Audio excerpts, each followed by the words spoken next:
السلام علیکم ورحمۃ اللہ وبرکاتہ۔ بسم اللہ والحمد للہ والصلاة والسلام علی رسول اللہ وعلی آلہ وصحبہ وموالاہ، وبعد، وقال اللہ تبارک وتعالی ان الذین آمنوا وعملوا الصالحات انا لا نضيع اجر من احسن عملا، وقال علیہ الصلاة والسلام الاحسان ان تعبد اللہ کأنک تراہ فإن لم تکن تراہ فإنہ یراک۔ عزیز ساتھیوں، عزیز طلبہ و طالبات، یہ اللہ کا بہت بڑا احسان و فضل ہے کہ اللہ رب العزت نے ہمیں اس مبارک مجلس میں جمع کیا ہے۔ ایسے موقع پر لوگ دنیا حاصل کرنے کے لیے یا پھر اپنی ذاتی کاموں میں مصروف ہوتے ہیں۔ ایسے موقع پر اللہ نے ہمیں دینی علم سیکھنے کے لیے اس مبارک مجلس میں جمع کیا ہے، تو یہ جہاں ہمارے محنت کی دلیل ہے وہاں ہمارے ایمان کا ثبوت ہے۔ اللہ سے دعا کیجیے کہ اللہ رب العزت ہمیں اسی حالت میں رکھے اور اسی حالت میں ہمیں اللہ رب العزت وفات دے، آمین یا رب العالمین۔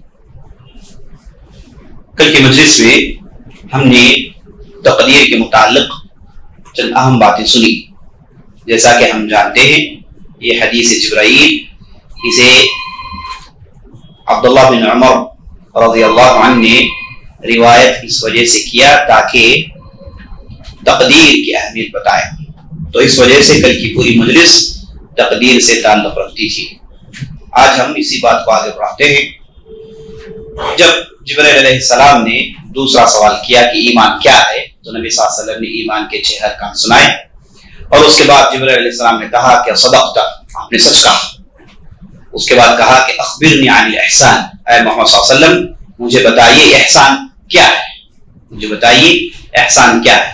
اگر آپ کو اس حدیث کے 6 حصے یاد ہیں تو آپ جانیں گے کہ جب اسلام کے تعلق سے پوچھا گیا تو نبی صلی اللہ علیہ وسلم نے جواب دیا، تو اس کے بعد جبرائیل علیہ السلام نے کہا کہ آپ نے سچ کہا، اور اس کے بعد عمر بن خطاب نے کہا فعجبنا له يسأله يصدقه، ہم تعجب میں پڑ گئے کہ وہ پوچھ رہے ہیں اور ساتھ ساتھ تصدیق بھی کر رہے ہیں۔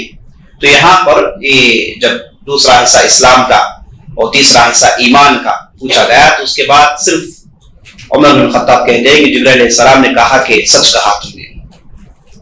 تو اسلام کے بعد تعجب کی بات آئی، ایمان جب کہا گیا تو اس کے بعد عمر بن خطاب نے تعجب کا اظہار نہیں کیا، کیونکہ یہ صاحب تصدیق پر تصدیق کرتے ہوئے جا رہے ہیں۔ تو پھر چوتھے حصے کے متعلق سوال ہوا کہ احسان کسے کہتے ہیں، احسان کسے کہتے ہیں؟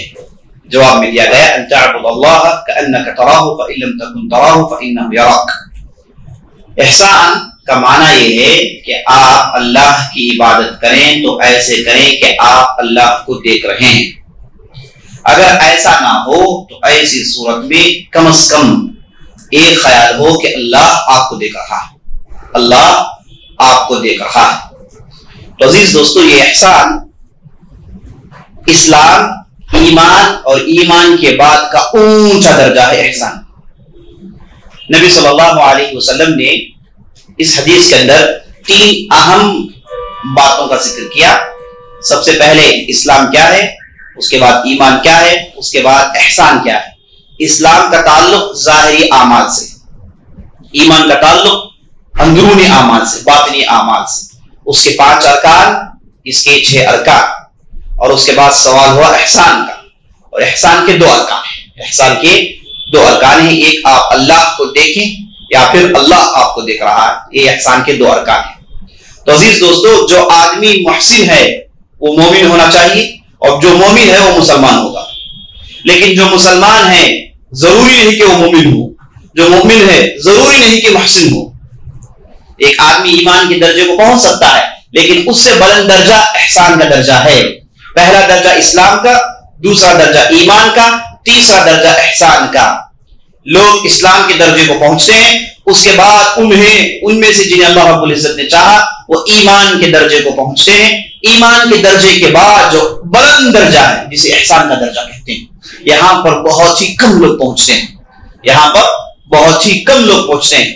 اور احسان کا معنی عزیز دوستو جہاں اس حدیث میں آپ نے سنا کہ آپ ایسے عبادت کریں گویا کہ آپ اللہ کو دیکھ رہے ہیں یا پھر اللہ آپ کو دیکھ رہا ہے۔ یہ احسان کا معنی اصطلاحی معنی ہے، جبکہ لغوی معنی احسان کا آپ کسی بھی چیز کو کریں تو بہتر انداز میں کریں۔ احسن یحسن احسانا کا معنی کسی بھی چیز کو ایکسلنٹ کرنا، بہترین انداز میں کرنا، بڑے خوبیوں کے ساتھ کرنا، مکمل کرنا، اچھے انداز میں کرنا، یہ معنی ہے احسان کا۔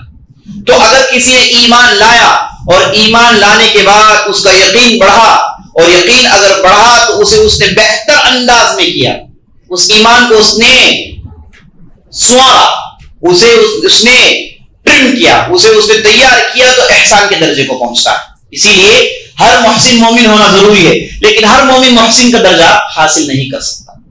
اسی لیے اللہ رب العزت نے قرآن میں احسان کا کثرت سے ذکر کیا ہے۔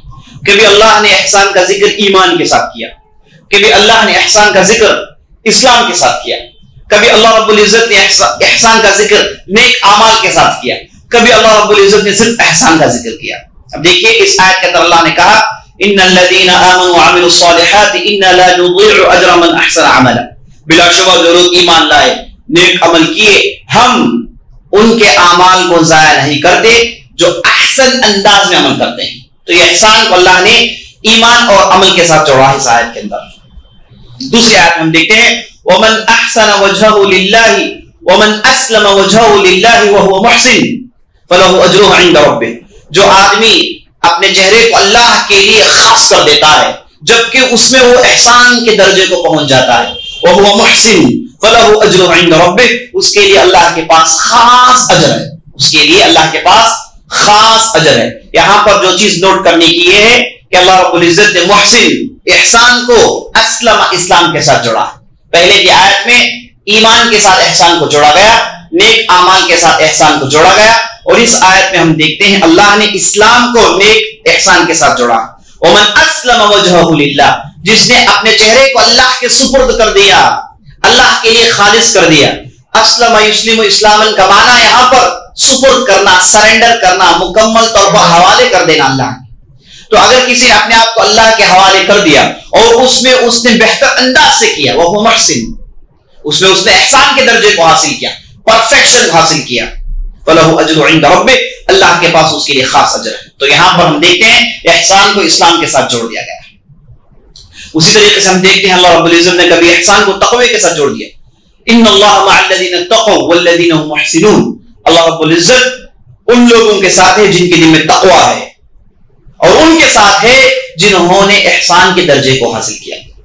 تقوی کے ساتھ احسان کو اس آیت کے اندر جوڑ دیا گیا، ان اللہ مع الذین اتقوا والذین هم محسنون، اللہ رب العزت ان لوگوں کے ساتھ ہے جو اللہ سے ڈرتے ہیں، اور ان کے بھی ساتھ ہے جو احسان کے درجے کو حاصل کر جاتے ہیں۔ تو اسی طریقے سے ہم دیکھتے ہیں اللہ رب العزت نے کبھی احسان کو بغیر کسی کو جوڑے، بغیر کسی دوسرے لفظ کو جوڑے اللہ نے بیان کیا۔ ہم دیکھتے ہیں اللہ رب العزت کہتا ہے للذین احسنوا الحسنى وزیادہ، للذین احسنوا الحسنى وزیادہ، جن لوگوں نے بہترین احسان کے درجے کو حاصل کیا، نیکیاں کی، احسان کے درجے کو پہنچ کر، احسان کے درجے کو پہنچ کر انہوں نے نیکیاں کی، تو ان کے لیے کیا ہے؟ جنت ہے، اور اس کے ساتھ ساتھ ایک مزید چیز دی جائے گی، جنت کے ساتھ ساتھ ایک بہتر چیز انہیں دی جائے گی۔ اور مفسرین نے کہا وہ زیادہ کا معنی یہاں پر کیا ہے؟ اللہ رب العزت کی رؤیت، اللہ رب العزت کو دیکھے گا بندہ جس نے احسان کے ساتھ عمل کیا، اسے جنت دیا جائے گا، اور جنت کے ساتھ کیا کیا دیا جائے گا؟ اللہ کی دیدار نصیب ہوگی، اللہ رب العزت کو دیکھنے کا موقع ملے گا۔ تو سبحان اللہ، جو لوگ احسان کرتے ہیں انہی کو اللہ کو دیکھنے کا موقع ملے گا، سب کے لیے نہیں۔ للذین احسنوا الحسنى وزیادہ، جو لوگ احسان کے درجے کو پہنچتے ہیں ان کے لیے جنت ہے، حسنہ سے مراد جنت ہے، اور ان کے لیے ایک مزید چیز ہے۔ اور مفسرین نے کہا ہے مزید چیز کیا ہے؟ النظر الی اللہ، اللہ کی طرف دیکھنا، اللہ کی دیدار نصیب ہوگی۔ کسے؟ جو احسان کے درجے کو پہنچتے ہیں۔ یہ ایمان کے درجے کے لیے ذکر نہیں آیا، اسلام کے لیے ذکر نہیں آیا، اللہ نے اللہ کی دیدار اس کے لیے خاص کی جس کے پاس احسان ہے۔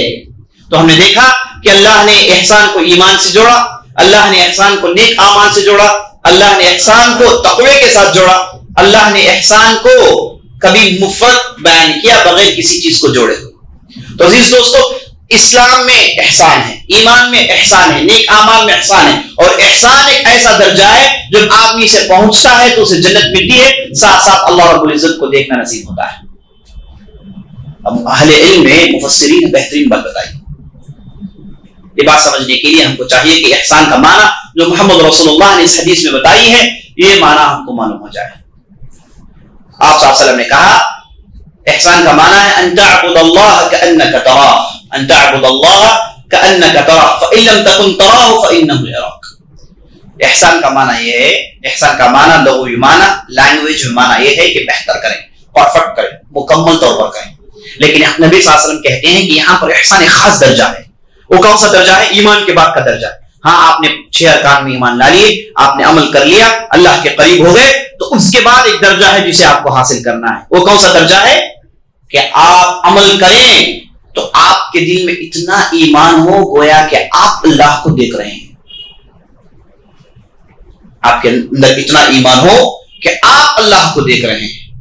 اگر آپ کے دل میں اتنا ایمان نہیں تو کم از کم آپ کے اندر یہ تصور ہو کہ اللہ آپ کو دیکھ رہا ہے، اللہ ہم کو دیکھ رہا ہے۔ یہ تو ہم سب جانتے ہیں، یہ تو ہم سب جانتے ہیں۔ ہر ایمان والا، منافق تو نہیں، کافر تو نہیں، فاسق تو نہیں، فاجر تو نہیں، لیکن ایمان والا جو اللہ پر ایمان رکھتا ہے وہ تو احساس کرتا ہے کہ اللہ تو ہمیں دیکھ رہا ہے، اللہ تو ہمیں دیکھ رہا ہے۔ اس مرتبے کو کہتے ہیں مقام الاخلاص، اس مرتبہ کہتے ہیں مقام الاخلاص، یعنی بندہ یہ تو محسوس کرتا ہے کہ اللہ اسے دیکھ رہا ہے، مومن تو محسوس کرتا ہے کہ اللہ ہمیں دیکھ رہا ہے، اس میں کوئی شک نہیں، لیکن اس سے آگے ایک درجہ ہے کہ آپ اللہ کو دیکھ رہے ہیں، آپ اللہ کو دیکھ رہے ہیں۔ اس مقام کا معنی، اس مقام کا نام ہے مقام المشاہدہ، اس مقام کا معنی ہے مقام المشاہدہ۔ ایک ہے مقام الاخلاص، ایک ہے مقام المشاہدہ۔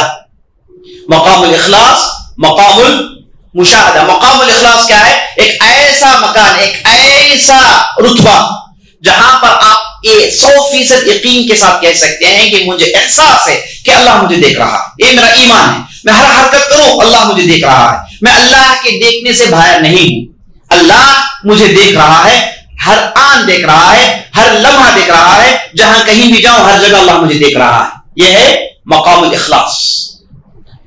یہ تو ہر مومن کر سکتا ہے، اس کی برس کی بات، لیکن نبی صلی اللہ علیہ وسلم کہتے ہیں کہ نہیں، اس کے بعد ایک درجہ ہے۔ وہ کون سا درجہ ہے؟ کہ آپ اللہ کو دیکھیں۔ بہت کم لوگوں کو نصیب ہوتا ہے، بہت کم لوگوں کو نصیب ہوتا ہے۔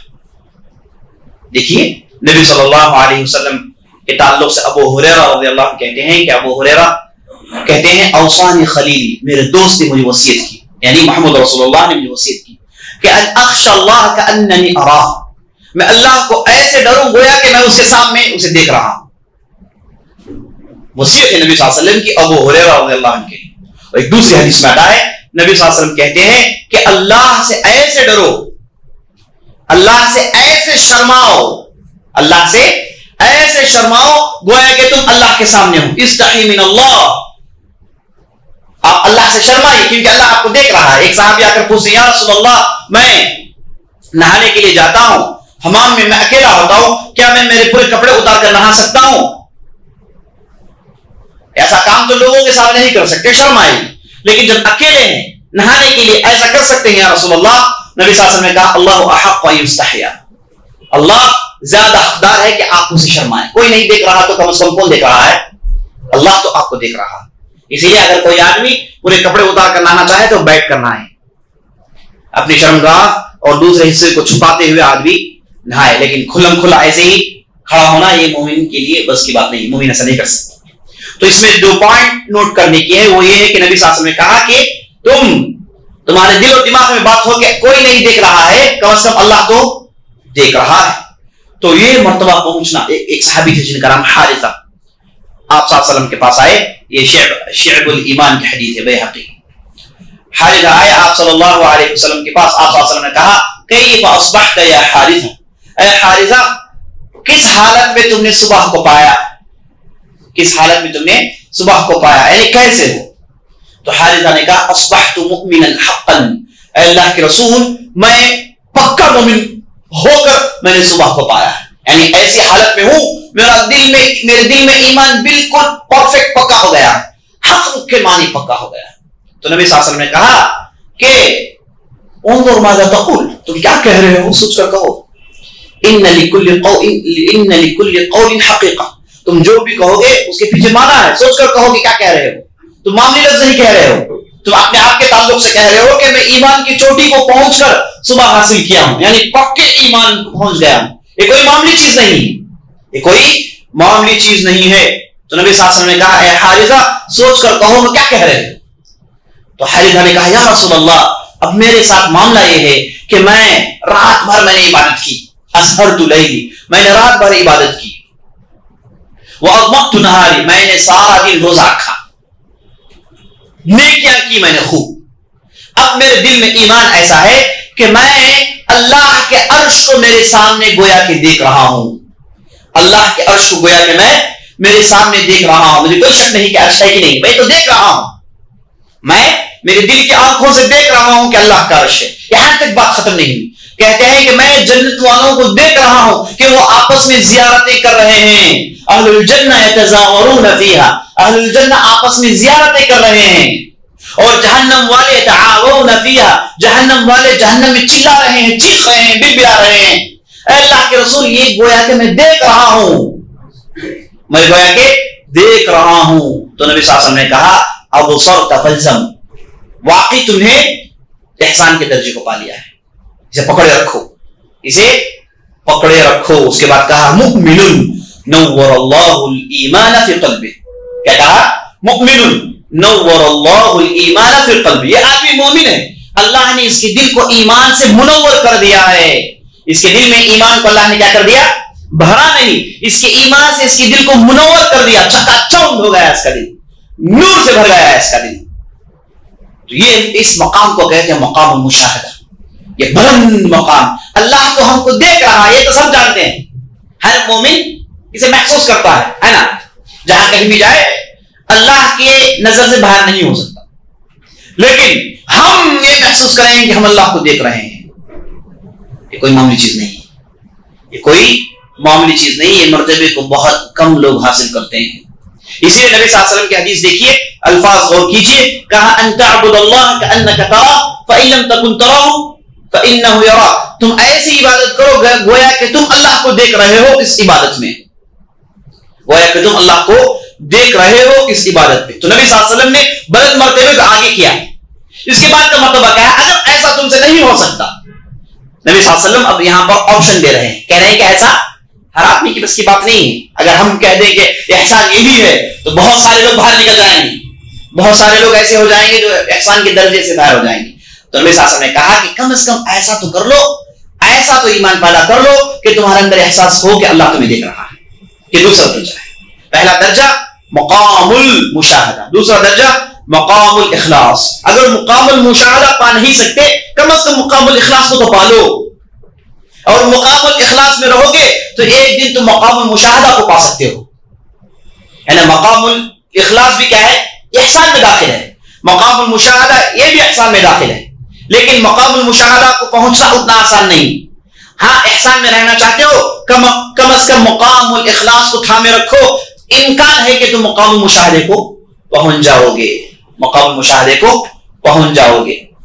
بعض سلف الصالحین کا قول ہے کہ انہوں نے کہا اگر کسی نے مقام المشاہدہ کو پا لیا اسے عارف کہتے ہیں، کیا کہتے ہیں، عارف۔ منہاج العارفین اور دوسرے اہل علم نے اس تعلق سے بہت ساری کتابیں لکھی۔ عارف اسے کہتے ہیں جو مقام المشاہدہ کو پہنچ گیا ہے۔ مقام المشاہدہ کیا ہے کہ آپ عبادت کریں گویا کہ آپ اللہ کو دیکھ رہے ہیں، اسے کہتے ہیں، اس آدمی کو کہتے ہیں عارف۔ اگر کسی نے مقام الاخلاص کو پا لیا تو وہ آدمی کیا ہے، مخلص، وہ آدمی مخلص ہے، وہ آدمی مخلص ہے، سبحان اللہ۔ تو عزیز دوستو، یہ جو مقام المشاہدہ مقام الاخلاص ہے، جب آدمی مقام المشاہدے کو پہنچتا ہے تو گویا کہ وہ اللہ کو دیکھ رہا ہے، گویا کہ وہ اللہ کو دیکھ رہا ہے۔ اور اسی چیز کی وضاحت اللہ رب العزت نے قرآن میں کی، کیا کہا کہ للذین احسنوا الحسنى وزیادہ، جو لوگ احسان کرتے ہیں ان کے لیے جنت ہے اور کیا ہے، زیادہ ہے. زیادہ کا معنی کیا ہے کہ اللہ کو آپ دیکھیں گے جنت میں.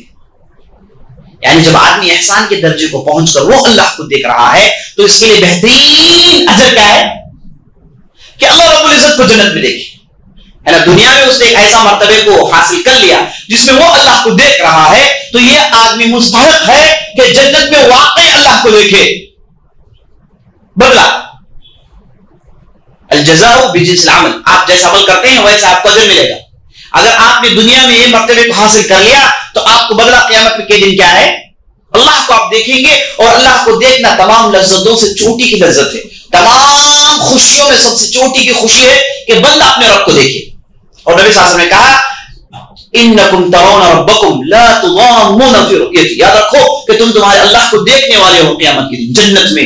تم اللہ کو کوئی دھندلاہٹ کے ساتھ نہیں, صاف دیکھو گے. جیسے تم 14ویں رات کی چاند کو آسمان میں دیکھتے ہو ویسے تم اللہ رب العزت کو دیکھو گے.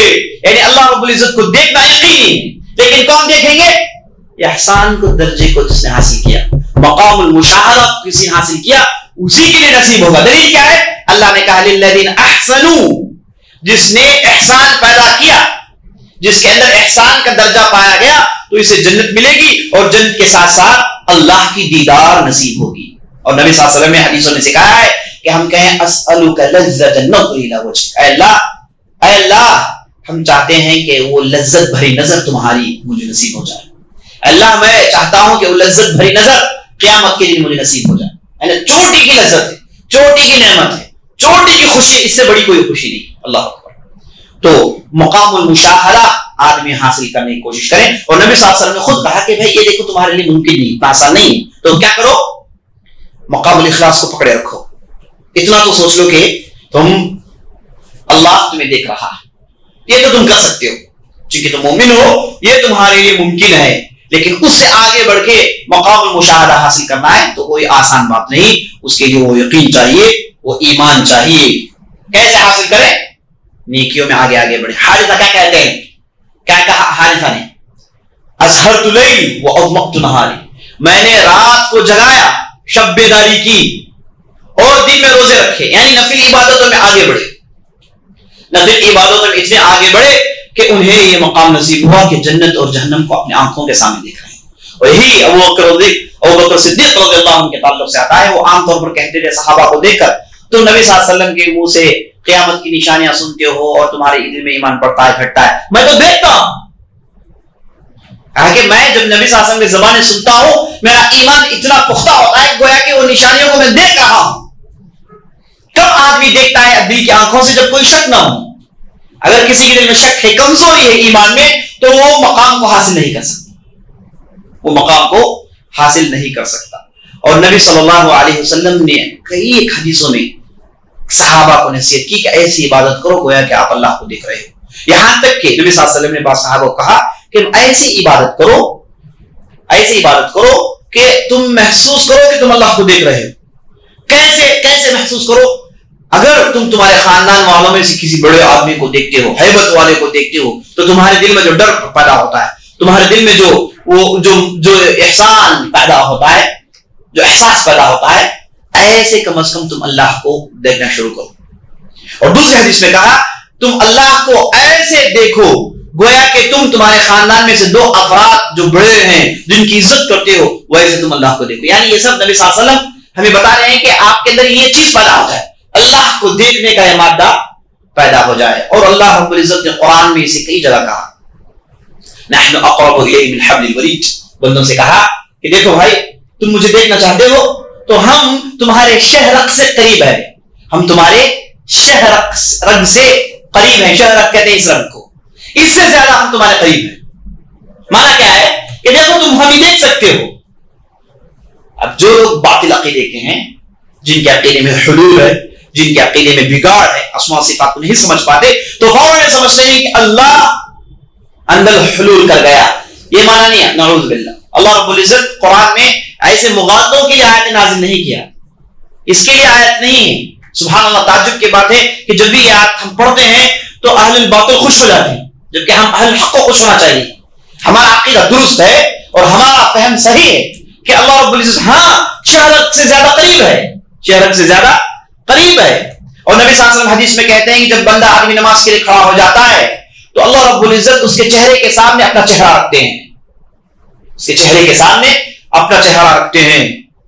اور مجھے وہ سلف الصالحین کا قول یاد آ رہا جن کا نام بکر المزنی کہتے ہیں کہ ما مثلک ابن آدم, اے آدم کے لونڈے تم جیسا کون ہے, اے آدم کے بیٹے تم جیسا کون ہے, تمہارے اور اللہ کے درمیان صرف وضو کا پانی محراب ہے, بس تمہارے اور اللہ کے درمیان صرف وضو کا پانی اور محراب ہے. مانا کیا ہے, وضو کرو, محراب میں نماز کے لیے کھڑے ہو جاؤ, مناجات شروع. تمہارے اور اللہ کے درمیان اتنا ہی فرق ہے, کوئی مزید زیادہ دوری نہیں. کھڑے ہو جاؤ نماز میں, اللہ رب العزت تمہارا قریب ہو جاتا ہے. اور اسی چیز کو عزیز دوستو اللہ ہمیں دیکھ رہا ہے, ہم اللہ کو دیکھیں. یہ مادہ پیدا کرنے کے لیے آپ نے سنا نحن اقرب الیہ من حبل الورید کی آیت, اسی طریقے سے اذا سألك عبادی عنی فإنی قریب اجیب دعوت الداعی اذا دعان فلیستجیبوا لی وليؤمنوا بی لعلهم یرشدون. یہ مشہور آیت کہ نبی صلی اللہ علیہ وسلم آپ سے پوچھتے ہیں کہ میں کہاں ہوں, میرے بندے آپ سے پوچھتے ہیں کہ میں کہاں ہوں, کہہ دو کہ میں ان کے سب سے قریب ہوں. کتنا قریب, پکارو جواب دیتا ہوں, کتنا قریب, پکارو جواب دیتا ہوں. یہاں پر مقام المشاہدہ بیان کیا گیا ہے, یہاں پر مقام المشاہدہ بیان کیا گیا ہے کہ آپ کے اندر یہ مادہ ہو کہ بھئی پکارتا ہوں تو سامنے اللہ رب العزت ہے, جواب دینے کے لیے تیار, سامنے اللہ رب العزت, بالکل ہم اللہ رب العزت کو دیکھ رہے ہیں. اور اللہ رب العزت نے اسے اور سمجھا ہے مختلف. ایک جگہ کہا نحن معکم اینما کنتم, جہاں کہیں بھی ہم تمہارے ساتھ ہیں, جہاں کہیں بھی جاؤ ہم تمہارے ساتھ ہیں.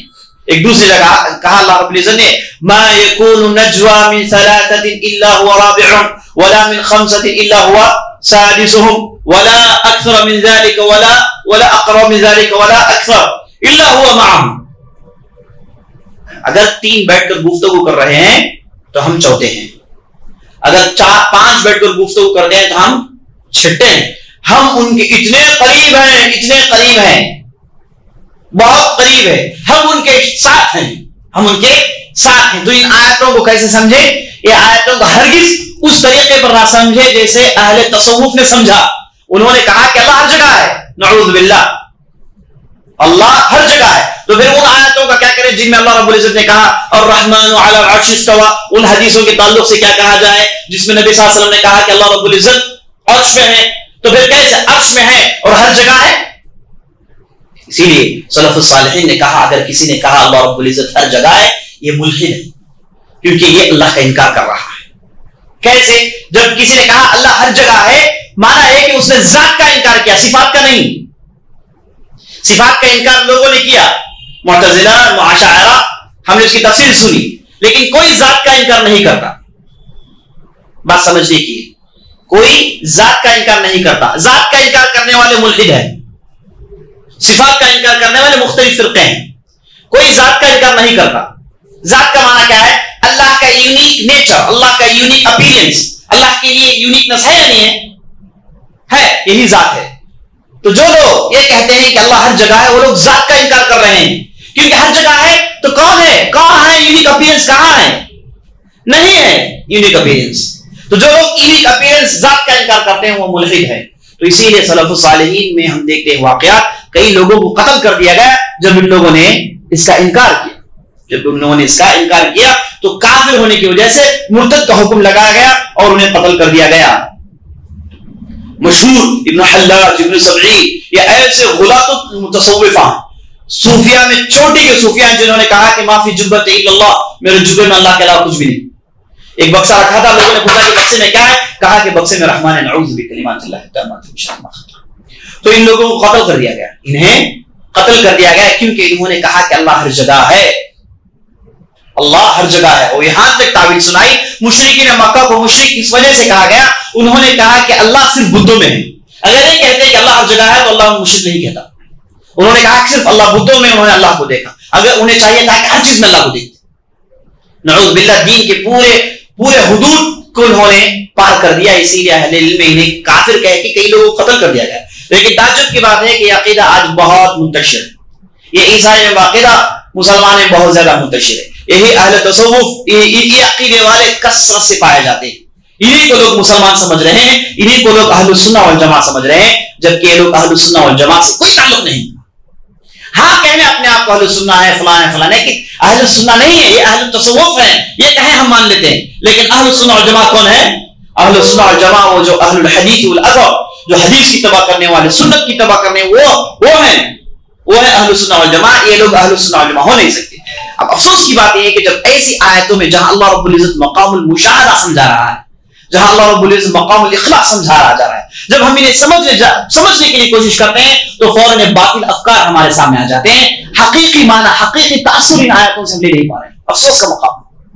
تو اسی لیے عزیز دوستوں میں کہہ رہا ہوں کہ اللہ رب العزت اس آیت میں کہا کہ اگر 3 بیٹے ہیں تو چوتھا میں ہوں، اگر 5 بیٹے ہیں تو چھٹا میں ہوں، اور یہ ان کے سب سے قریب ہوں میں، یہ جہاں کہیں میں ان کے ساتھ میں ہوں. تو یہاں پر مراد کیا ہے؟ یہاں پر مراد مقام المشاہدہ پیدا کرنا ہے. دیکھو بھائی، مقام الاخلاص تو سمجھ جاؤ گے، لیکن مقام الاخلاص کے ذریعے سے آپ مقام المشاہدہ کو حاصل کر لو. اور اللہ رب العزت کا ارادہ شرعیہ ہے، ارادہ شرعیہ ہے کہ بندے سب کے سب مقام المشاہدہ حاصل کریں. وَلَا تَمُوتُنَّ إِلَّا وَأَنْتُمْ مُسْلِمُونَ. اللہ رب العزت نہیں چاہتا کہ آپ وفات پائیں سوائے اس حالت میں کہ تمہارے دل میں اسلام اور ایمان ہے نا. یہ ارادہ شرعیہ ہے اللہ رب العزت کا. تو اللہ چاہتا ہے، ان آیتوں میں یہی تفصیل بتائی گئی کہ دیکھو بھائی، اللہ قریب ہے، اللہ شہر سے زیادہ قریب ہے. نبی صلی اللہ علیہ وسلم نے یہاں تک کہہ دیا کہ اللہ رب العزت ایک بندے کے اتنا قریب ہے جیسے وہ اپنے گھوڑے کے لگام کو تھما ہوا ہے، اس سے زیادہ قریب اللہ اس کے پاس. تو یہاں پر حلول کا عقیدہ نہیں ہے، نعوذ باللہ. یہاں پر مقام المشاہدہ بیان کیا گیا. اللہ رب العزت ہے عرش پر، لیکن وہ بندوں کے اتنے قریب ہے، اتنا قریب ہے کہ بندہ چاہے تو اسے دیکھ سکتا ہے اللہ رب. اسی لیے نبی صلی اللہ علیہ وسلم حدیث میں کہا الصلاۃ معراج المؤمن. نماز مومن کے لیے معراج ہے. نماز مومن کے لیے معراج ہے. جیسے محمد رسول اللہ معراج میں گئے، اللہ رب العزت کے ساتھ ہم کلامی کی، اللہ رب العزت کو پردے کے پیچھے سے دیکھا، وہ مقام کو انہوں نے حاصل کیا. اور مومن نماز پڑھتا ہے تو اس مقام کو حاصل کرتا ہے، کیونکہ اللہ رب العزت یقینی طور پر اسے دیکھ رہا ہے. اب اسے چاہیے کہ یہ مادہ پیدا کریں کہ میں اللہ کو دیکھ رہا ہوں. جب کسی کے اندر مقام المشاہدہ کا یہ مقام مل جائے. اور بعض عارفین نے کہا مقام المشاہدہ کو مقام الطلب، مقام الاخلاص کو بعض عارفین نے کہا مقام الحرب. مقام الطلب حاصل کرنے کی چاہنا، مقام الحرب اللہ سے ڈرنا کہ اللہ ہمیں دیکھ رہا ہے. تو بہرحال مقام المشاہدہ حاصل کر جو آدمی حاصل کر لے، اگر کسی کو مزہ آ جائے کہ بھئی میں اللہ کو دیکھ رہا ہوں، تو اسے نماز میں ایسا مزہ آئے گا، ایسا مزہ آئے گا جیسے محمد رسول اللہ صلی اللہ علیہ وسلم کہا تھا. آپ شاسن کیا کہتے تھے؟ قرۃ عینی الصلاۃ، میری آنکھوں کی ٹھنڈک نماز ہے. پریشان ہوتے کہتے یا بلال ارحنا بالصلاۃ، اے بلال پریشان ہے نماز کھڑی کرو. پریشان ہے نماز. وَاسْتَعِينُوا بِالصَّبْرِ وَالصَّلَاةِ، صبر اور نماز سے استفادہ کرو. تو نماز یعنی عبادت ہی تو ہے. ہم اور آپ کے لیے ایکشنز ہے نا، ہم اور آپ کے لیے میئر ایکشنز. اللہ اکبر. کئی لوگوں کو پتا بھی نہیں چلتا کہ کیا پڑھ رہے ہیں. کئی لوگ تشہد میں آ جاتا ہے کہ 4 رکعت پڑھے ہے نا. تو یہ ہمارا معاملہ ہے. لیکن جو لوگ مقام المشاہدہ کو پا جاتے ہیں، اللہ اکبر، انہیں نماز میں مزہ آتا ہے. مزہ آتا ہے. محمد رسول اللہ نماز میں کھڑے ہو گئے، بقرہ آل عمران پڑھ دیے، کوئی مسئلہ نہیں، تکلیف بھی نہیں. فجر میں بقرہ اور آل عمران نساء 3 بڑے بڑے سورے یعنی لگ بھگ 5 جز پڑھ دیے جا رہے ہیں. ایسا نہیں، احساس نہیں. اور عثمان بن عفان رضی اللہ عنہ ایک رکعت میں کبھی پورا مکمل پڑھ دیا کرتے تھے پورا قرآن. کیسے؟ یعنی کیا آپ یہ سمجھتے ہیں کہ وہ جھگڑتے ہوں گے مطلب نفس کے ساتھ؟ ایک دن ہو سکتا ہے، 2 دن ہو سکتا ہے، اپنے نفس کو قابو رکھ سکتے ہیں، لیکن ہمیشہ نہیں ہو سکتا، ہمیشہ نہیں ہو سکتا. اسی لیے سلف الصالحین میں ایک صاحب تھے جن کا نام ریاح، ان کے تعلق سے مشہور ہے کہ روزانہ 1000 رکعت نفل پڑھا کرتے تھے، فرض نمازوں کے علاوہ 1000 رکعت. جب گھٹنے چلے گئے تو بیٹھ کر نماز پڑھتے تھے 1000 رکعت. اور اس کے بعد سجدے میں دعا کرتے کہ مجھے سمجھ میں نہیں آتا کہ لوگوں کو لذت کے بارے میں کیوں نہیں معلوم ہوتا. کہتے کہ جو لذت مجھے ملتی ہے، جو انسیت مجھے مل رہی ہے، اے اللہ اس کے بارے میں لوگوں کو کیوں نہیں معلوم ہے نا. یہ ایسی چیز ہے جس کے لیے پوری دنیا چھوڑ سکتے ہیں. یہ ایسا مرتبہ ہے، مقام المشاہدہ ایسا مرتبہ ہے، آدمی حاصل کر لے پوری دنیا برباد ہو جائے، اسے کچھ بھی احساس نہیں ہوتا، کچھ بھی احساس نہیں ہوتا. آدمی اپنی عبادت مصروف رہتا ہے. سفیان الثوری کہتے ہیں کہ میں نے 20 سال نماز میں مزہ پیدا کرنے کی کوشش کی، اس کے بعد 40 سال میں مزے لیتا ہوں. نماز کے لیے مجھے مزہ آتا ہے. کون ہے ہم میں سے جو یہ کہیں کہ نماز میں مزہ آتا ہے؟ ہم نماز کو ایک برڈن سمجھتے ہیں ہے نا. نماز ہمارے لیے برڈن ہے. ہمارا اتنا کمزور ایمان ہے کہ بھائی چلو کچھ نہ کچھ واجبات کر لیں، ہمارا بیڑا پار ہو جائے، یہ ہمارا مقام ہے. لیکن جو صالحین ہوتے ہیں جن کے مرتبے، اسی لیے اللہ نے مرتبے بیان کیے، صالحین کے مرتبے، متقین، مؤمنین، محسنین، مخبتین، محبین، اللہ نے مرتبے بیان کیے. کیا آپ سمجھتے ہیں کہ سب ایک ہی ہیں؟ اگر ایک ہی ہوتا تو ایک ہی لفظ استعمال کیا جاتا، لیکن ہر ایک کے لیے ایک لفظ استعمال کیا گیا تاکہ پڑھنے والوں کو قرآن معلوم ہو جائے کہ سب ایک درجے کے نہیں ہیں، سب ایک ہی درجے کے نہیں ہیں، مختلف. تتجافى جنوبهم عن المضاجع يدعون ربهم خوفا وطمعا ومما رزقناهم ينفقون. مومنین ہے نا جو اللہ مقام المشاہدہ کو پہنچتے، جو معاملہ یہ ہے کہ راتوں میں بستر سے ان کے جسم جدا ہو جاتے ہیں اور اللہ کو چیخ چیخ کر پکارتے ہیں، امید رکھتے ہیں اللہ سے ڈرتے ہوئے.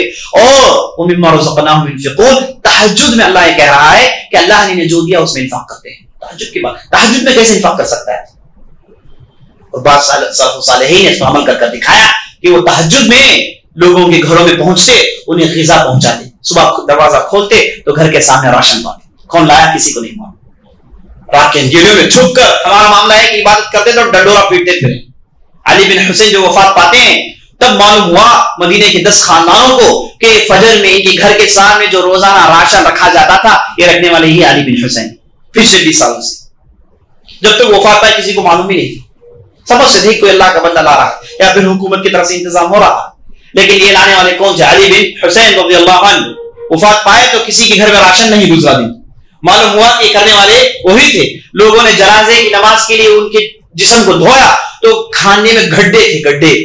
معلوم ہوا کہ وزن اٹھا کر گڈھے نکل آئے کھانے.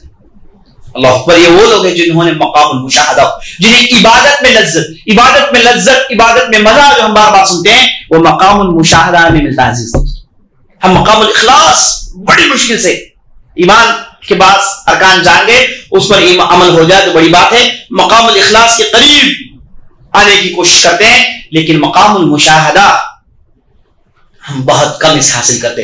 جب آدمی مقام المشاہدہ کو حاصل کر لے اس کے بعد عبادت میں مزہ آئے گا. جیسے آپ بریانی کھاتے تو آپ کو مزہ آتا ہے، آپ میٹھے کھائے، فلاں چیز کھائے تو آپ کو مزہ آتا ہے نا. مزہ لٹرلی مزہ آئے گا آپ کو نماز میں. اللہ سے دعا کریں کہ اللہ رب العزت ہمیں اس مقام کو پہنچا دے. اللہ سے دعا کرتے ہیں کہ اللہ رب العزت ہمیں مقام المشاہدہ کو پہنچا دے.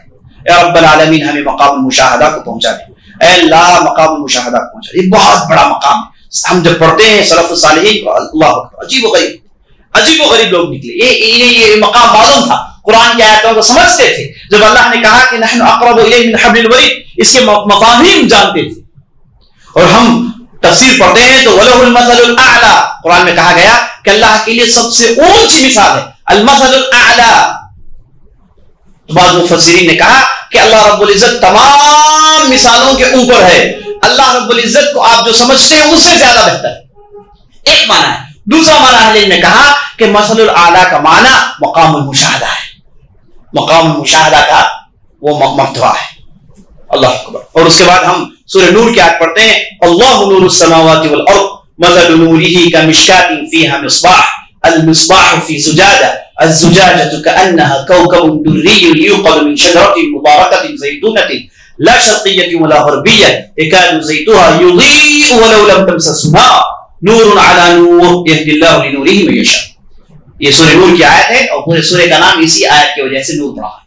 اس میں کہا گیا اللہ نور السماوات والارض، اللہ آسمان زمین کا نور ہے. اللہ آسمان اور زمینوں کا نور ہے. اور اللہ کی نور کی مثال کیسی ہے؟ بتایا گیا کہ ایک کانچ کا شمع ہے، اس کے بیچ میں جو نور رکھا گیا ہے اور یہ نور ایسے جھاڑ سے نکلتا ہے جو مبارک جھاڑ ہے، جو زیتون کا جھاڑ ہے. اور یہ جھاڑ ادھر نہیں ہوتا ادھر نہیں ہوتا، اور اس کے تیل میں جو شمع نکلتا ہے اس کی مثال ہے اللہ کی نور کی. اب یہاں پر غور کی بات یہ ہے کہ اللہ کی نور کی مثال اللہ خود بیان کر رہا ہے. کیسے؟ اللہ آسمان زمین کا نور ہے اور اس کے بعد اللہ نے مصباح سے جوڑ دیا، یعنی شمع سے جوڑ دیا. اسی لیے اس آیت کا صحیح معنی یہ ہے کہ اللہ کی نور کی مثال سے مراد اللہ کا نور جو مومن کے دل میں ہے. اللہ کا نور جو مومن کے دل میں ہے وہ نور کیسا ہوگا؟ جس کا شمع ہوگا وہ ایک جھاڑ سے نکلے گا، مبارک جھاڑ سے نکلے گا جو ادھر ادھر نہیں ہوتا، کھڑا ہوا ہوتا ہے اور اس کا نور لوگوں کو فائدہ پہنچاتا ہے. نور اور نور ہے. یہ جو نور کہا گیا جسے سمجھایا گیا یہ وہ نور ہے ایمان کا جو مومن کے دل میں ہوتا ہے نا. یہاں پر اللہ رب العزت اپنے نور کو اور ایک شمع والے نور کو نہیں چھوڑ رہا ہے، بلکہ اللہ رب العزت یہاں پر شمع والا نور جو اس کی جو مختلف صفات اللہ نے بیان کی، یہ وہ نور ہے جو بندے مومن کے دل میں ہوتا ہے مقام المشاہدہ کو پانے کے بعد. اور نبی صلی اللہ علیہ وسلم نے حارثہ سے کیا کہا؟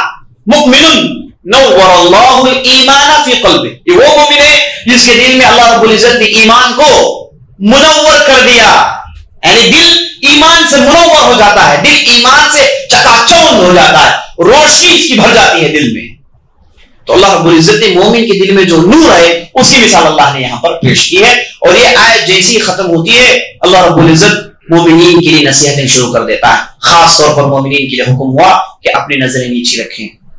قل للمؤمنین یغضوا من ابصارہم ویحفظوا فروجہم، اس آیت کے بعد فوراً آیا کہ اپنی نظروں کو نیچے رکھیں، اپنی شرمگاہ کی حفاظت کریں. معنی یہ کہ جس کے دل میں اللہ کا نور ہو گیا وہ فوراً اس کی نظریں نیچی ہو جاتی ہیں، اور نظر جس کی نیچی ہے اس کے دل میں اللہ کا نور پیدا ہوتا ہے. نور اور بندے مومن کا دل جڑا ہوا ہے.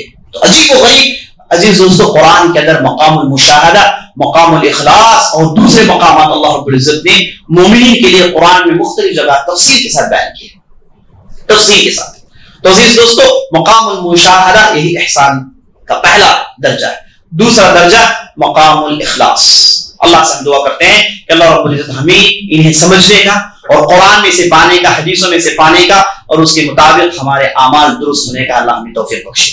تو یہ عزیز دوستو احسان، یہ ہے احسان. تو دیکھیے نبی صلی اللہ علیہ وسلم نے اس حدیث میں اسلام کیا ہے سمجھایا، اس کے بعد ایمان کیا ہے سمجھایا، اور اس کے بعد احسان کیا ہے سمجھایا. یعنی پہلا آدمی اسلام میں آئے، جب وہ اسلام میں آئے گا تو دوسرا اس کا درجہ ہے ایمان کا. جب وہ ایمان کے درجے کو پاتا ہے تو اس کے بعد کا درجہ احسان. آدمی اسلام میں آیا ہی نہیں، احسان کو پا نہیں سکتا. آدمی کے دل میں ایمان ہی نہیں، احسان کو کہاں سے پائے؟ تو پہلے اسلام میں آئے، نمازوں کی پابندی کریں اور 5 ارکان عمل میں لائیں، اور اس کے بعد 6 ارکان کی تفصیل جانیں. اللہ کیسی ذات ہے، یوم القیامت کیا چیز ہے، تقدیر کیا چیز ہے، ملائکہ کیا چیز ہے، اور اس کے بعد کتابیں کیا ہے، رسول کیا ہے، ان کی زندگیاں کیا ہیں، رسول میں بڑے انبیاء اور رسول کون ہیں، ان کا کیا مقام ہے. انبیاء پورے مقام المشاہدہ کو پاتے. اسی لیے عیسیٰ علیہ السلام کے تعلق سے آتا ہے، ان کی نصیحتوں میں ہے، قبول کرنے میں کوئی دقت نہیں، کوئی پریشانی نہیں. عیسیٰ علیہ السلام کہتے ہیں کلم اللہ کثیرا وکلم الناس قلیلا، اے لوگو اللہ سے زیادہ بات چیت کرو اور لوگوں سے کم بات کرو. اللہ سے زیادہ بات چیت کرو، لوگوں سے کم بات کرو. ان کے اصحاب نے پوچھا اے اللہ کے نبی، اللہ سے کیسے گفتگو، اللہ سے کیسے ہم بات کر سکتے ہیں؟ تو کہا اسی کو مناجات کہتے ہیں. راتوں میں کھڑی اللہ کے پاس دعا مانگیے، گڑ گڑائیے، روئیے، اللہ سے کلام کیجیے، اللہ سے کلام کیجیے. بعض لوگ اللہ سے کلام کرتے ہیں، ہے نا، یہ وہ اسی کو مناجات کہتے ہیں، اسی کو مناجات کہتے ہیں. تو عیسیٰ علیہ السلام کی نصیحت ہے کہ یہ زیادہ کیا کرو، اللہ سے زیادہ بات کرو. اور سبحان اللہ، اگر کسی کو مقام المشاہدہ نصیب ہو جائے تو اس کے ساتھ ہوتا کیا ہے، یہ لوگوں کی مجلسوں کو پسند نہیں کرتا، یہ دنیا کو پسند نہیں کرتا. پیسوں کی لالچ اس کے دل میں نہیں ہوتی، پیسوں کے لیے کچھ نہیں کرتا ہے، اللہ کو خوش کرنے کے لیے کرتا ہے. لوگوں کی تعریف کوئی تاثیر پیدا نہیں کرتی، لوگوں کا گالی دینا سے کوئی فرق نہیں پڑتا، ہے نا. ہمارا معاملہ ہے کسی نے تعریف کر دی تو رات نیند نہیں آتی، کسی نے گالی دے دی تو فوراً جب تک واپس گالی نہیں دی رات نیند نہیں آتی. یہ معاملہ ہمارا.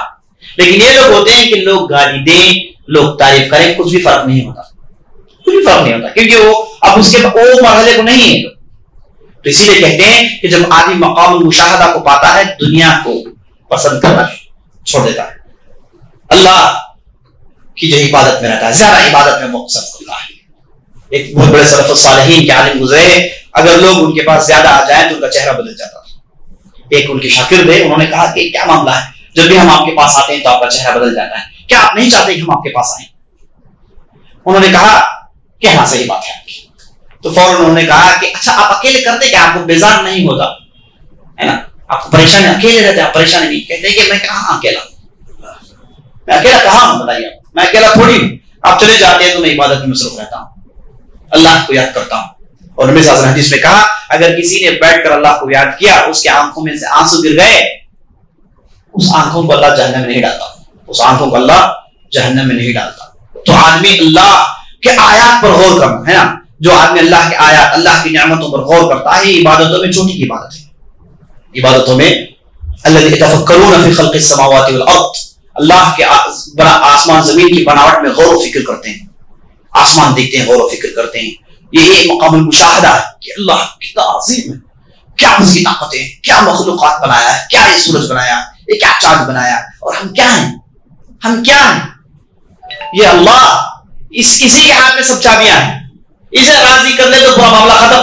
اسے نبی صلی اللہ علیہ وسلم حدیث میں کہا طعام الایمان، اس آدمی نے ایمان کا مزہ چکھ لیا جس نے من رضی باللہ ربا وبالاسلام دینا وبمحمد صلی اللہ علیہ وسلم رسول، جس نے اللہ کو رب کی حیثیت سے مان لیا اور اسلام کو دین کی حیثیت سے مان لیا اور محمد رسول اللہ کو نبی کی حیثیت سے مان لیا. اس آدمی نے ایمان کے مزہ کو چکھ لیا، یعنی راضی ہو گیا اللہ سے، ایمان کے مزہ کو چکھ لیا. مختلف حدیثیں آپ دیکھیں گے، مقام المشاہدہ، مقام الاخلاص. آپ ان چیزوں کو غور رکھ کر آپ قرآن کی آیتیں پڑھیے، دیکھیے اس کے بعد کیا بہترین سمجھ میں آئے.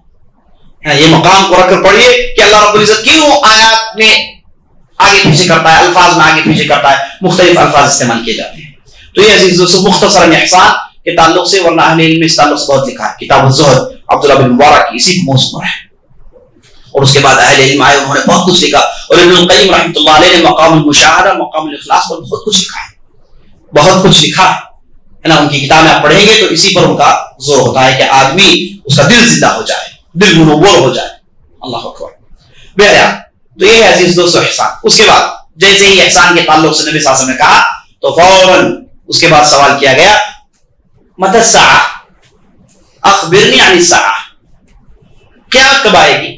پہلا اسلام، ایمان، احسان، اور اس کے بعد سوال ہو رہا ہے قیامت کب آئے گی. تو نبی صلی اللہ علیہ وسلم نے کہا مل مسئول عنہا بأعلم من السائل، جسے پوچھا گیا وہ اس سے زیادہ نہیں جانتا جو پوچھ رہا ہے. یعنی پوچھنے والا جسے پوچھا گیا اس سے زیادہ جانتا ہے. مانا کیا ہے؟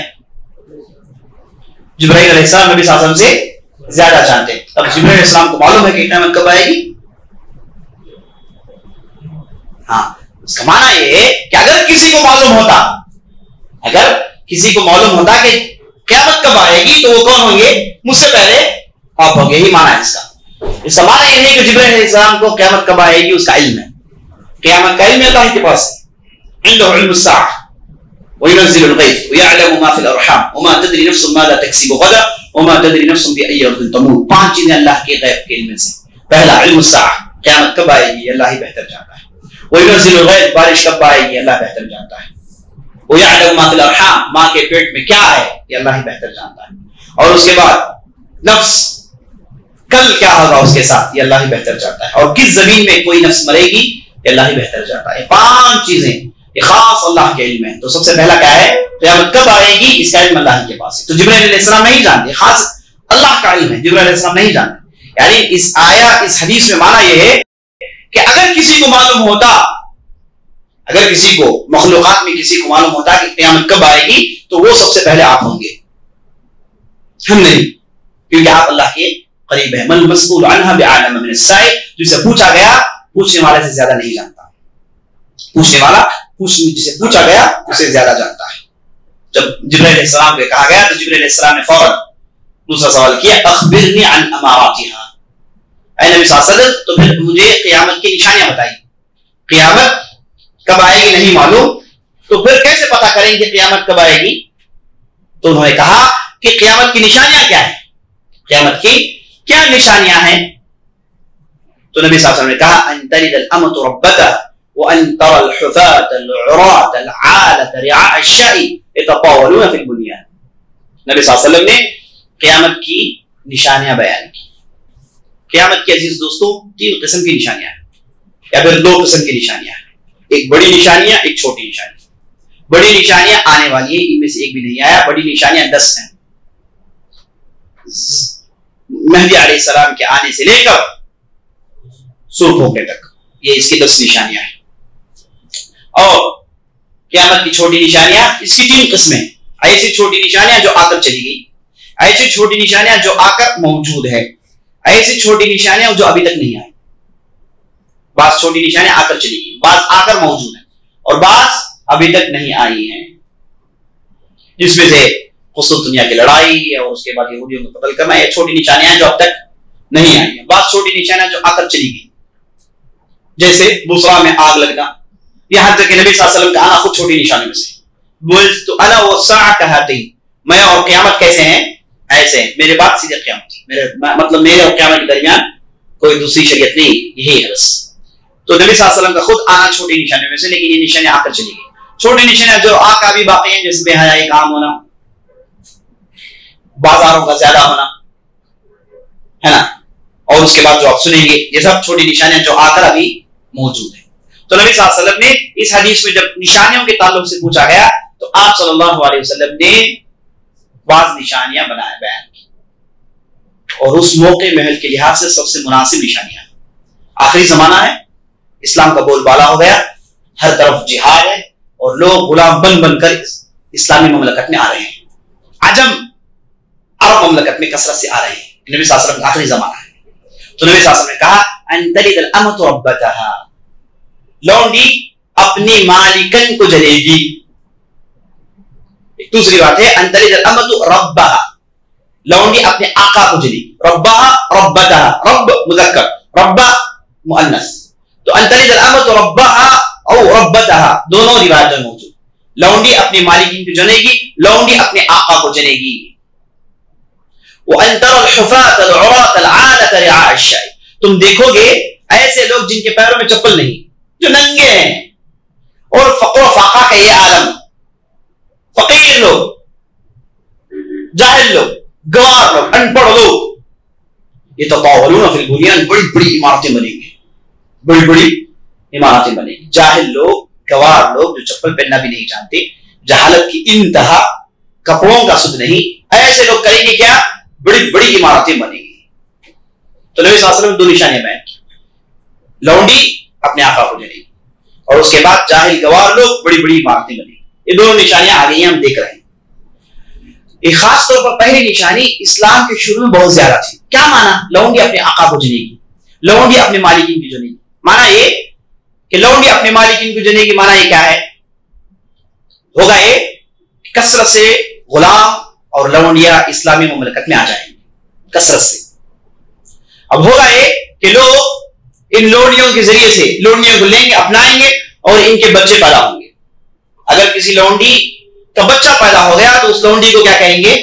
ام الولد، اسے کہیں گے ام الولد. اگر کوئی لونڈی ام الولد ہو گئی تو بچے آقا کے وفات پر وہ رہا ہو جائے گی، اور آقا اسے بیچ نہیں سکتا. اگر کوئی لونڈی کسی آدمی یعنی کسی آقا کی بچے کی ماں بن گئی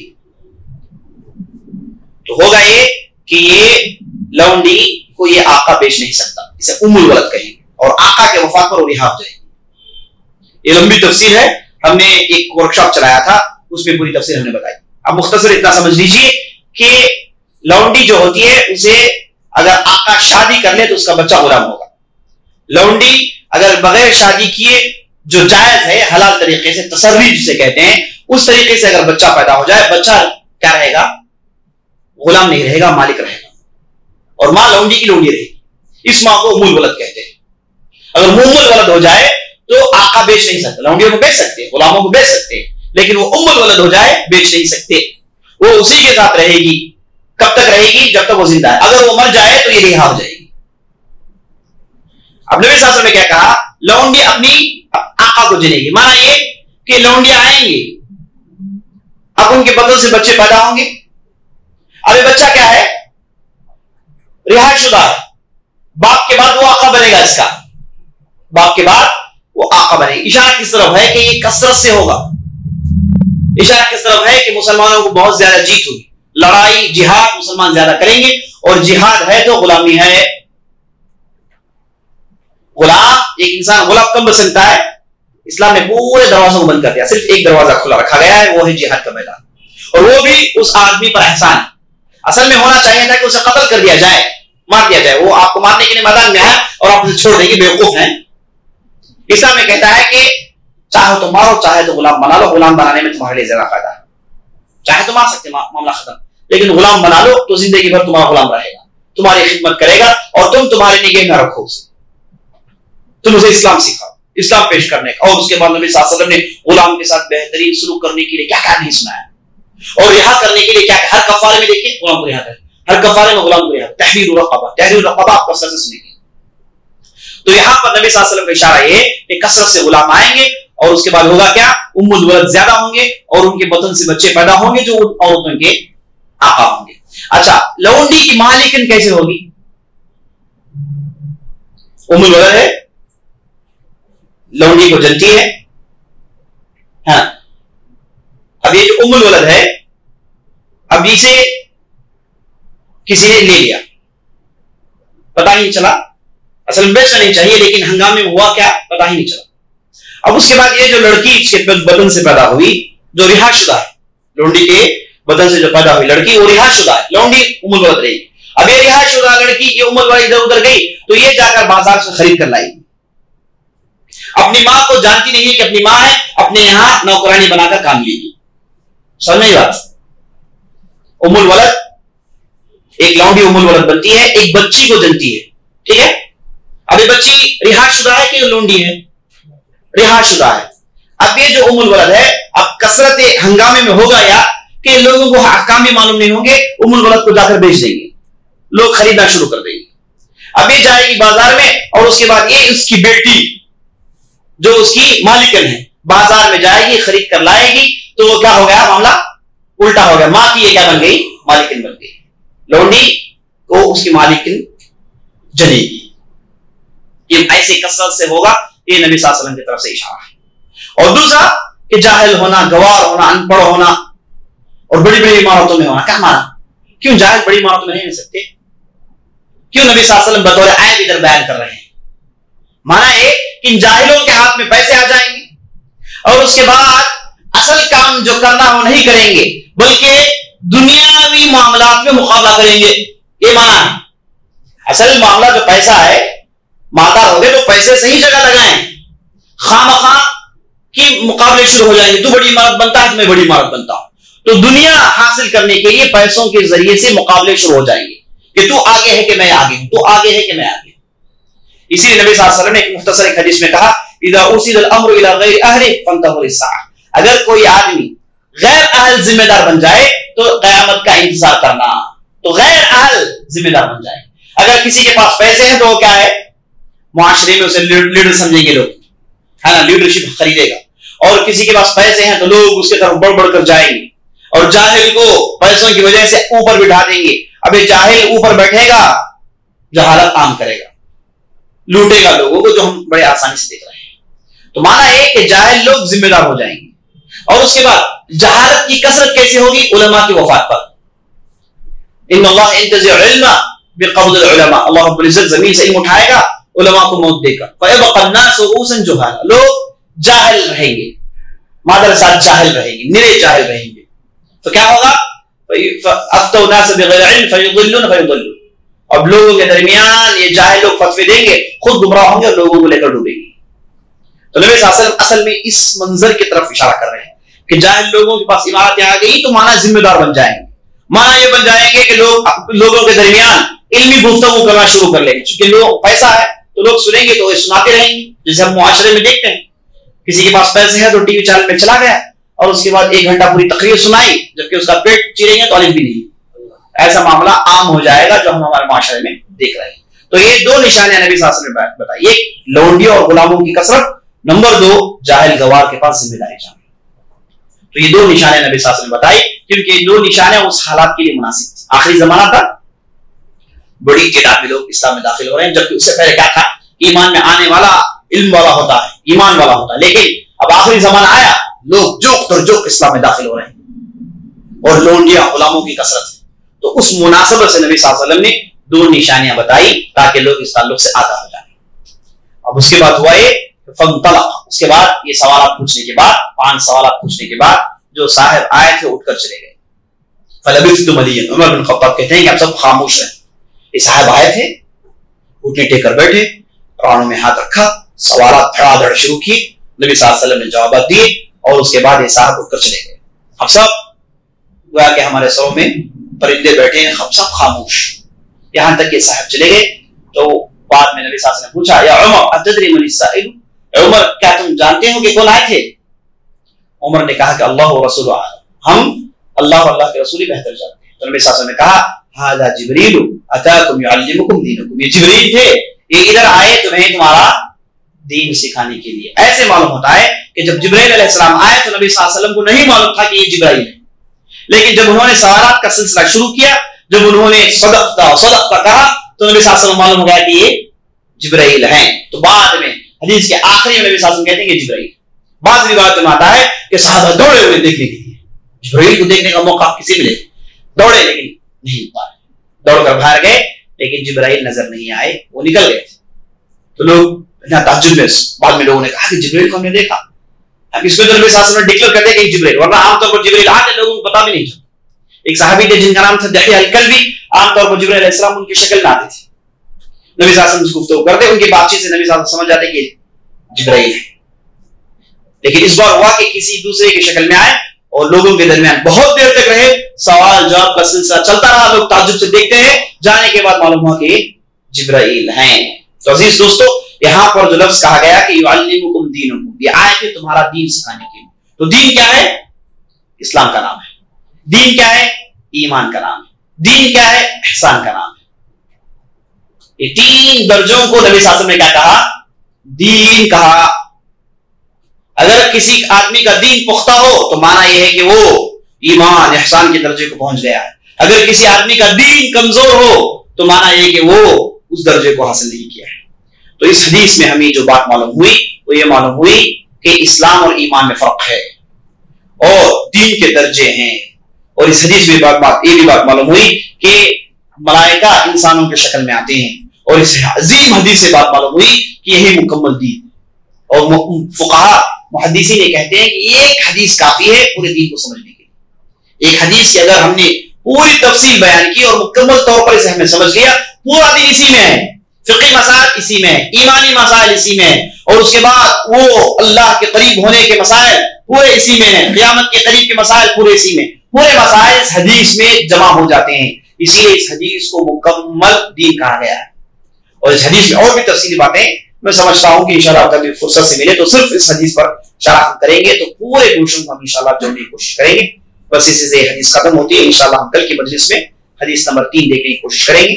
لوگ کثرت سے سوال کرتے ہیں کہ ابھی 2 ہی حدیثوں میں اتنے دن نکل گئے، ابھی کب تک جاتے رہیں گے؟ ہے نا، یاد رکھیے شروع میں تھوڑا ایسا ہوگا، اس کے بعد ہم انشاءاللہ جلدی چلے جائیں گے. آنے جہاں کہیں بھی بڑی حدیثیں آئیں گی، لیکن اس میں مفہوم کے اعتبار سے، معنوں کے اعتبار سے مختصر چند باتیں ہوں گی ترجمے کے ساتھ، جو ہم آپ کے سامنے پیش کریں گے. انشاءاللہ ہم جلد از جلد اسے مکمل کر دیں گے باذن اللہ عز و جل. وصلی اللہ علی نبینا محمد وعلی آلہ وصحبہ اجمعین. اگر موضوع کے متعلق کوئی سوال ہے تو کریں انشاءاللہ.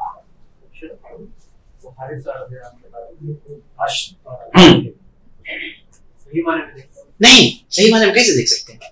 سوال کر رہے ہیں کہ حارثہ نے جو شعب الایمان بہقی کی جو روایت تھی جسے اہل علم میں قبولہ ہے، تو ایسی جو روایت جس میں حارث نے کہا کہ میں اللہ کے عرش کو دیکھ رہا ہوں، جنتیوں کو دیکھ رہا ہوں، کیا یہ واقعی انہوں نے دیکھا؟ نہیں، واقعی انہوں نے نہیں دیکھا، لیکن ان کا ایمان غیب پر اتنا ایمان بڑھ گیا گویا کہ وہ دیکھ رہے ہیں.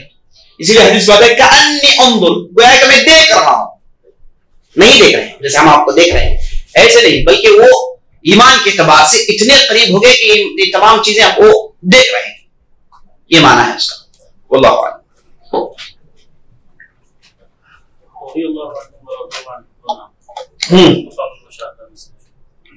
رضی اللہ عنہ رضوا عنہ.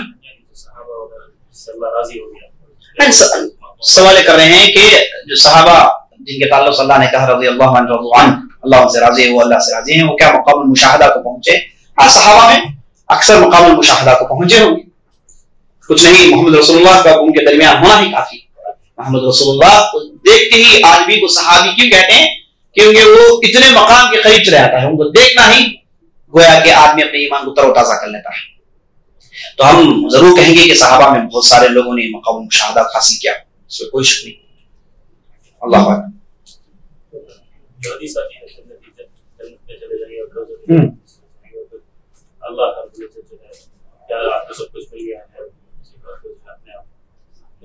جنتی جب کہیں گے ہاں یا اللہ سب کچھ مل گیا ہے، تو اللہ سامنے ہے، یہ صرف مقام المشاہدہ میں پوچھنے والی نہیں، ایسا کوئی نہیں.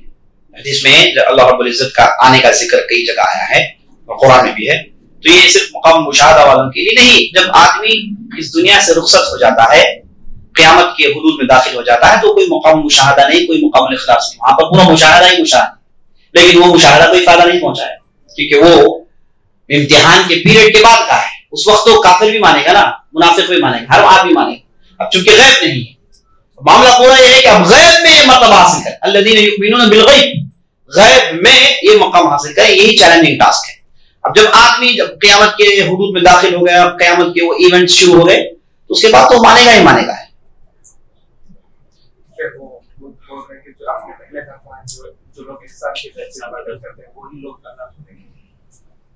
ہاں ہاں, جو قیامت کی جو ایونٹس میں کہا گیا کہ اللہ رب العزت حساب کتاب لیں گے, اللہ رب العزت آئیں گے, ہے نا, کیا اس وقت بندے اللہ کو دیکھیں گے یا نہیں دیکھیں گے؟ یہ اور جنت میں اللہ کو دیکھنا, ایک ہے قیامت کے ایونٹس جس میں اللہ رب العزت بندوں کو سوالات کریں گے, وہ اکاؤنٹس ہوگا, ایک ہے جنت میں اللہ کو دیکھنا. تو دونوں میں فرق ہے. یہاں پر اللہ رب العزت کو دیکھیں گے بحیثیت منصف, انصاف کرنے والا, مالک یوم الدین, یہاں پر صرف پوچھ تاچھ ہوگی. اب کیسے ہوگا اللہ ہی بہتر جانتا ہے. لیکن جنت میں الگ مشاہدہ ہوگا جو تمام لذتوں کی چھوٹی کی لذت. یہاں تو منافق سے بھی گفتگو ہوگی نا, حدیث میں آتا ہے کہ نبی صلی اللہ علیہ وسلم کہتے ہیں کہ اللہ رب العزت مومن آئے گا تو اللہ رب العزت کہے گا کہ تو نے فلاں غلطی کی, فلاں غلطی کی, فلاں غلطی کی, تو مومن کہے گا مان جائے گا. اللہ رب العزت کہے گا کہ ہم نے معاف کیسے جنت میں ڈالا. منافق آئے گا, اللہ رب العزت اسی انداز میں گفتگو کریں گے, لیکن منافق انکار کرے گا تو حکم ہوگا کہ جہنم میں ڈالو. تو منافق سے بھی گفتگو ہوگی, کافروں سے بھی گفتگو ہوگی, اور مومنین سے بھی گفتگو. یہ گفتگو عام ہے, یہ عام دیکھنا ہے اللہ کا. اب یہ دیکھنے میں اور جنت کے دیکھنے میں فرق ہے. اور جنت میں جو دیکھنا ہے, اس تعلق سے اللہ نے کہا کلا انہم عن ربہم یومئذ لمحجوبون, اس دن اللہ رب العزت کے دیدار سے اللہ رب العزت انہیں روک لے گا. اب قیامت کے دن اس وقت جو منافقین کافرین جو صفوں میں ٹھہر کر حساب کتاب دیں گے, کیا اس وقت اللہ کو نہیں دیکھیں گے؟ اگر دیکھیں گے تو کیسے دیکھیں گے, اس تعلق سے نہیں جانتے, اللہ ہی بہتر جانتا ہے. لیکن اتنا تو فرق ہے کہ جنت میں دیکھنا اللہ کو الگ ہے اور یہاں پر دیکھنا اللہ کو الگ ہے. یہاں پر یہ عام ہے سب کے لیے. ہو سکتا ہے کہ اللہ کو ڈائریکٹ نہ دیکھ پائیں, آواز سنیں اور ان سے پوچھ تاچھ ہو, ایسے ہو سکتا ہے. اور جنت میں باقاعدہ اللہ کا مکمل مشاہدہ ہوگا. ایسے بھی ہو سکتا ہے کہ جہاں یہ واقعات ہو رہے ہوں, جہاں لوگ اللہ کو مکمل طور پر دیکھ نہیں پائیں, مکمل طور پر ڈر اور خوف کی وجہ سے اللہ کو جزئی طور پر تھوڑا ادھر ادھر دیکھ لیں, لیکن لذت کے ساتھ, مزوں کے ساتھ جو اللہ کو مکمل دیکھنا ہے, جیسے 14ویں کی رات کے چاند کو دیکھنا ہے, یہ جنت میں نصیب ہوگا. دونوں کے دیکھنے میں فرق ہے. واللہ اعلم. ہاں, جنت میں جو ہیں یہ صاف اللہ کو دیکھیں گے, ہے نا. لیکن جیسے ہم جانتے ہیں کہ جنت کے 100 درجے ہیں, اور نبی صلی اللہ علیہ وسلم نے کہا کہ جب تم جنت پوچھو تو کون سا جنت پوچھو, جنت الفردوس پوچھو. کیوں؟ فإنها أعلى الجنة وأوسط الجنة ومنها تفجر أنهار الجنة. یہ سب سے اونچی جنت اور سب کے درمیانی جنت ہے. یہاں سے جنت کی نہریں پھوٹتی ہیں. جب آپ اوپر ہوں گے تو وہاں سے دیکھنا قریب ہوگا نا, آپ نیچے درجے میں, یہاں سے دیکھنا فرق ہے. اور ایسے فاصلے میں ہوں گے ایک جنتی دوسرے جنتوں کے درمیان, اتنا فاصلہ ہوگا جیسے ہم ادھر بیٹھ کر تاروں کو دیکھتے ہیں, ویسے جنتی دوسری جنتیوں کو دیکھیں گے, اتنا بڑا فاصلہ ہوگا ایک جنت اور دوسرے جنت کے درمیان. تو 100 جنت کا فاصلہ آپ کے ساتھ لگائیے. تو ادھر ہوں گے تو ہو سکتا ہے کہ صرف ایک جھلک دیکھیں,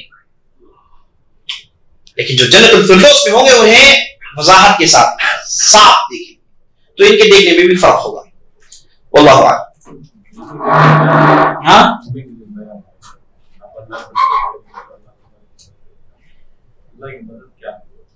سوال کر رہے ہیں کہ حدیثوں میں آیا ہے احفظ اللہ یحفظک, اللہ کی حفاظت کرو اللہ تمہاری حفاظت کرے, اور اللہ نے قرآن میں کہا ان تنصروا اللہ ینصرکم, اللہ کی تم مدد کرو گے تو اللہ تمہاری مدد کرے گا. اس کا معنی کیا ہے؟ اس کا معنی ہے کہ آپ اللہ کی دین کی مدد کرو گے تو اللہ تمہاری مدد کرے گا. اللہ کی حفاظت کرو معنی اللہ نے جو حدود سکھائے ان حدود کی حفاظت. اللہ نے کہا کہ حرام تو نہیں کیا آپ نے, اللہ نے کہا ہے حلال تو آپ نے کیا, تو اللہ کو مد نظر رکھا, ہر کام میں اللہ کو آپ نے مد نظر رکھا, تو اللہ آپ کو مد نظر رکھے گا. یہ اس کا معنی ہے. تو اللہ کی حفاظت ہم تھوڑی کر سکتے ہیں, اللہ کی جو ہے مدد ہم تھوڑی کر سکتے ہیں, اللہ کی دین کی مدد اس سے مراد ہے. اللہ اعلم. سبحان اللہ وبحمدہ, سبحانک اللہم وبحمدک, اشہد ان لا الہ الا انت, استغفرک.